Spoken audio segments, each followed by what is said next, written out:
All right, let's dive right in. Today, we're pulling back the curtain on aviation safety to look at an absolutely critical procedure. We're going to break down the best practice for handling a threat that could be hiding in plain sight, what the industry calls a suspected unapproved part. I mean, just think about that for a second. It's a pretty sobering thought, isn't it? The entire world of aviation is built on incredible precision and trust. But what happens when something slips through the cracks? A part that doesn't meet those super high standards? Well, that's exactly why the process we're about to walk through is so vital.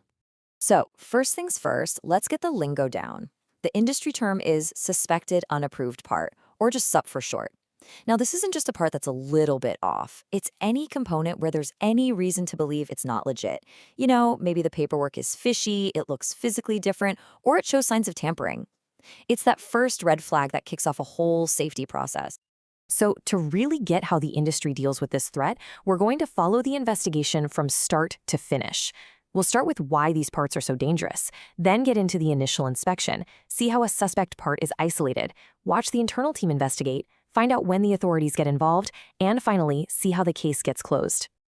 You might be wondering, why all the fuss? Why such a formal process?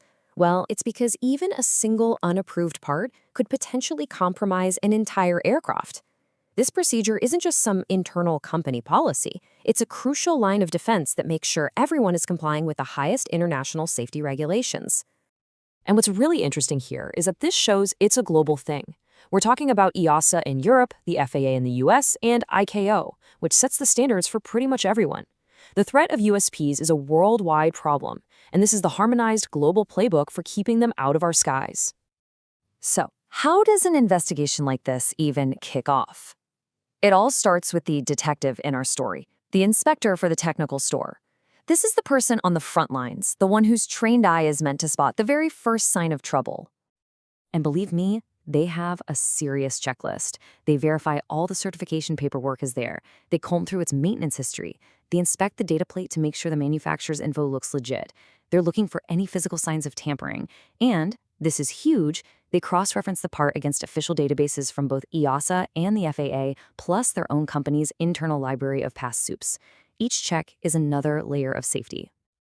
Now, if any of those checks raise a red flag, that part is immediately flagged as a suspect, and the top priority instantly shifts from inspection to containment. You gotta stop that part in its tracks before it can go any further. The whole containment process is super fast and decisive. First things first, the part gets a big, obvious quarantine tag slapped on it.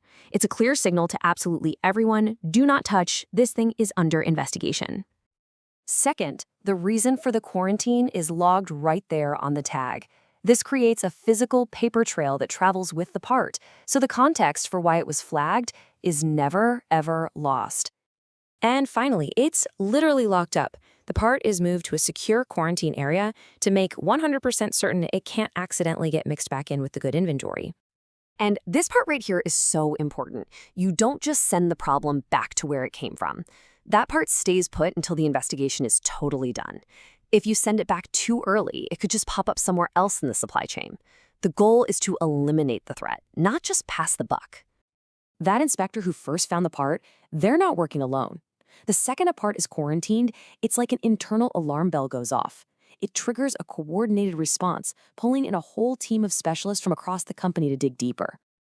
And this table really shows you how it's a team sport, right?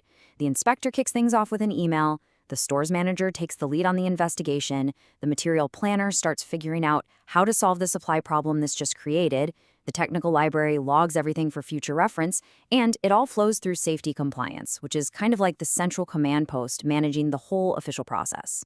So, if that internal investigation confirms everyone's worst fears, that the part is definitely unapproved, the case escalates.